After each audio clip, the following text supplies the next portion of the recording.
เจ้าที่ทหารมา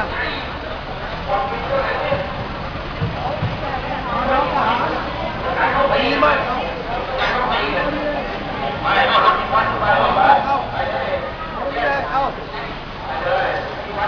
เอา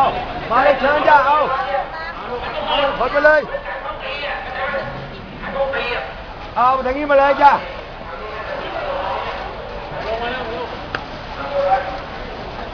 ช่วยส่งไประวัง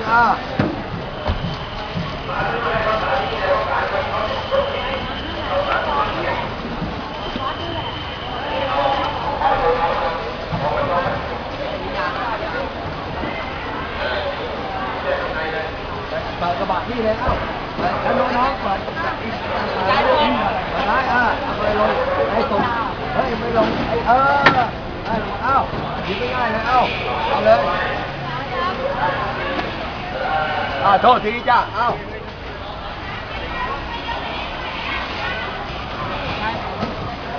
โทษที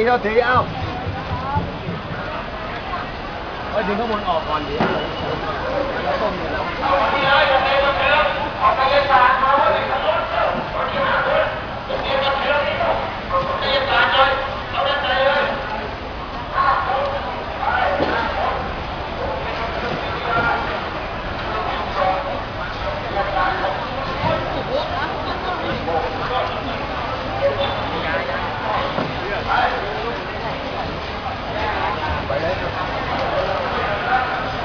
มีอาหารนี่ก็สมมาก